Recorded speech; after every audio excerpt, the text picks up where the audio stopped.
Interesting. Joe Schilling, friend of mine, just sent me a text about Joe Schilling, and let me look at the phone message here real quick. Former Glory kickboxing champ turned quote unquote fair Bellator MMA competitor knocked out guy in Fort Lauderdale bar. You may have seen the video on YouTube. I didn't, so I looked it up. And intense, very intense. What is going on? What could happen legally? What should happen legally? All right. Quite frankly, I recognize immediately what happened. His assailant. You see, this was actually. It looked like an attempted assault. All right. Um, if that person was, I mean, it looked like he was moving forward, cocking his hand back, blading his body, loading up to throw a punch. Now, he could have been like, but boy, I'll mess you up. Don't ever do that. Don't ever do that. Don't ever threaten to hit someone that you don't intend to hit. Um, I mean, maybe there might be a few situations where if you're extremely overconfident, you're physically stronger, faster, younger, and more skilled than the next person, and maybe in order to stop this person from attacking someone else, you're like you touch that person, I'll punch you. But maybe you're like, if he does swing, I'll just cover up, grab him, and throw him down. All right. Maybe that might be passable in a situation. Probably not. You're probably just better off saying, look, you better calm down. Do not touch this person. You touch this person, I'm going to stop you. And don't threaten to actually do violence to him, because then they may be like, oh shoot, I better actually hit this guy, right? But that's not what happened. Joe Schilling looked. He actually had his back turned, and there was probably some verbiage exchange where he's like, I'm going to mess you up, and I'm going to do this, and I'm going to do that. And he turned, and the minute that they both came into eye contact, the asshole in this situation looked like he was setting up a right hand, right? And Joe Schilling actually, it looked like he had a right lead. He popped off with the right hook to the jaw. That person was pretty much halfway unconscious after that hit. And there were two follow up blows. It looks like the second landed semi cleanly, and the third I didn't get a good look at. But that person dropped like a stone. All right. I doubt he felt all three of those punches. I honestly think that first punch took most of his consciousness with him. It was very concussive, very accurate. Um, what happened? I mean, if you're an onlooker and you're not that versed in fighting and self defense and things like that, it actually happened so quick that you might think Joe Schilling initiated the violence. But there was what I call a trigger, right? I'm not talking about today they talk about social triggers, verbal triggers, and it has a whole different confrontation. But the truth of the matter is, human reactions are triggered by things. Anything is a trigger that causes a reaction. A smile is a trigger. A woman saying, I really like you, and taking off her clothes is going to trigger a certain physical reaction. Big ugly dude saying, swinging a chain, saying, I'm going to beat you up, it's going to trigger another reaction, right? In martial arts, I was taught this mostly by Rick Hahn, but I think I first encountered it in a YMCA class in Hamilton, New Jersey, karate class. My friend Scott invited me to see, and by Mike Sensei Mike Bronston, and Mike Bronston was a classmate of Rick Hahn. They were both third degree black belts in the Way of the Sphere. Very unique style, very innovative style. And I think Mike mentioned it, but I kind of didn't. It probably passed over my head, and Rick fleshed it out for me. But basically, in that style, you focus your eyes on this area of the throat, the pit of the throat, or the shoulder region. Okay, you don't stare at it. That's the trick. Let me teach you this now. Freebie. All right. Take your eyes, take your head, and look at my throat. Right here, throat, upper chest, this region. This is, first of all, it's the most vulnerable target. It's one of the most vulnerable targets on the human body. And it doesn't have a blink reflex, right? Now, as you're looking at my throat, just let your peripheral vision track my hands. I'll show you something cool. I'm seated. You see how moving my leg, even moving my leg from a seated position, you see how there's shifts in my shoulders? I'm not trying to do that, right? Now look, I'm going to move an arm. Okay, I'm going to try and move this one a little more stealthily, right? So if you're looking into that spot, but you're not staring at it, you're not locked into it, you're letting your peripheral vision and your awareness soak in the rest. You are highly responsive and reactive, and this will always move if an attack is dangerous. All right. If it moves away from you, distance is being created. If it moves laterally, the person's repositioning, the person's jockeying for position. But if it moves at you, or you sense any torque, rotating, then an attack is coming. And we were taught, the instant, the second you feel that, you begin your counterattack, right? And we had various techniques. Some, we call them expressions. Some you would immediately sidestep, bypass, and counterattack, and then also you would intercept with kicks and later on hand techniques. But what happened was this guy's a trained fighter with incredible reaction time. He's a natural athlete and he's trained and experienced. He's young. A lot of brain damage hasn't set in from his fighting career. So that's just the wrong person to initiate a trigger with. And these are the words that I would use in court if I was Joe Schilling's lawyer. All right. I'd be like, my client is a trained athlete. Um, he probably could have done a lot more. He was walking away from the assailant as it happened.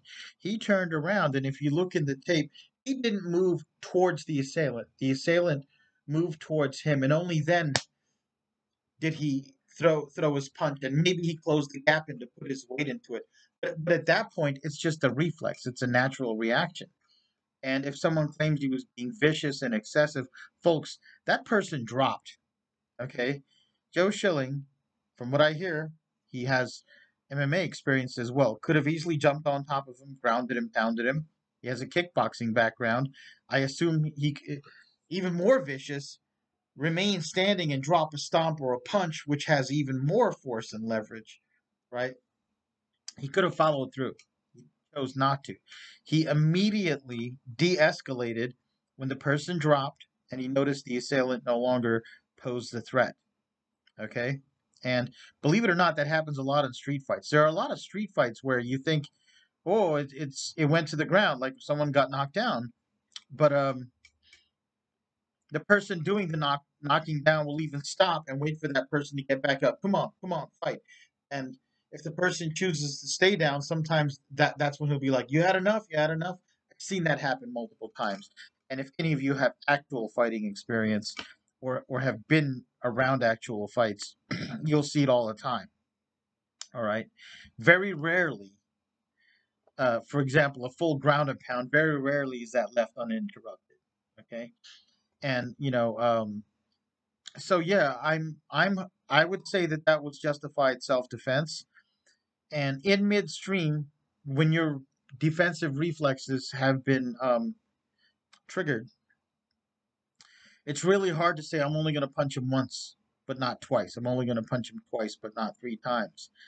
Your adrenaline kicks in, your training kicks in, and you neutralize the threat. Now, if you're a particularly vicious person, you continue striking the downed opponent. He chose not to do that, right? That that showed that it wasn't his intent to maim the person, kill the person, or do anything like that. It was his intent to defend himself, right? And I mean, but the courts are the court, the law is the law, lawyers are lawyers, juries are juries, judges are judges. There are so many variables here. In my opinion, um, I believe he's actually innocent. He was justified in defending himself, and I hope he doesn't receive a lot of fees and fines and punishments. Okay, honestly, the person that was committing the crime was the person he hit, because that person looked to me like that person was attempting assault and battery. All right, and just didn't succeed. Yeah, this is another reason why you don't get in fights, folks. This is why you don't start street fights. You don't, you know, in general, be polite. In general, don't mouth off. In general, don't make threatening gestures. And believe it or not, like as I get older, it gets harder and harder to refrain from it, because I feel like certain things just have aggravated me more over the years. And this video is a good reminder that I need to really think about my temper. Um, the other thing I'm going to talk about, one more thing. Gracie Jiu Jitsu loves the statistic that what 70%, 90%, whatever percentage of fights go to the ground, right? And so they try to make it seem like all fights go into a grapple on the ground. This is one of the fights that went to the ground because one assailant went to the ground, but it involves zero grappling, right? The way those statistics are skewed sometimes to make you think that grappling is the end all and be all of self defense is according to the way the Gracie Jiu-Jitsu exponents use those statistics. If if you're in a bar and a woman tries to pick your pocket and you grab your wallet and she gets mad and knifes you and you drop down gushing blood, even if the ambulance saves you, they're like, that was a ground fight. But it's not, right? So realize that the reality of the street is that strikes are very relevant, multiple attackers are very relevant, weapons and weapons of opportunity are very relevant. Fighting itself is a dicey thing. I mean, Joe Schilling, I believe, was justified in that fight, and he may even be, largely exonerated of responsibility, but he could still be fined. My friend thinks this guy could be sued out of house and home. I hope not. I think that what he did was justified, and I hope he has good representation. Um, I hope that this video being on the internet doesn't poison a jury. All right, but yeah, um, that is a very realistic scenario, folks. That is a type of self defense thing that we need to train for. We need to train for possibility of someone striking. We need to train for that whole. We need to understand at least hear a lecture on that whole verbal thing. Um, I would say the one thing that he could have done better, okay, is the distance he had. It might have been better to throw a kick to the chest. That might have just knocked the guy back, but it was still relatively close range. He's good with his hands. That's what came out. It was good of him not to continue to hurt that guy on the ground. Maybe he should have immediately kind of looked around to see if anybody else was going to close in on him. Okay. Just in case that person had friends and Confederates. All right. But otherwise, yeah, I do think it was a bad idea of him. I think he put it on Twitter or internet on his phone, and he put a comment on it that could be interpreted as being cocky, as saying, bad decisions are made all the time. And I don't think you should do that. I don't think you should do anything like bragging about a fight on your phone after the fight until that court case is resolved. Okay, because that could be used against you. That could be used to say, oh, even his word, that guy, he used words. He said, the guy chose to muscle up on me, which to my ear makes it sound like he was just adopting an intimidating posture and not initiating an attack. If you're going to post something like that, I saw him make a move and I reflexively defended myself. I made sure I didn't hit him when he fell down. So sorry this had to happen. You know, don't fight. Like, I mean, eh, as crazy as that sounds, you've got a CYA. Got to cover your ass. All right. So, yeah, self defense is messy.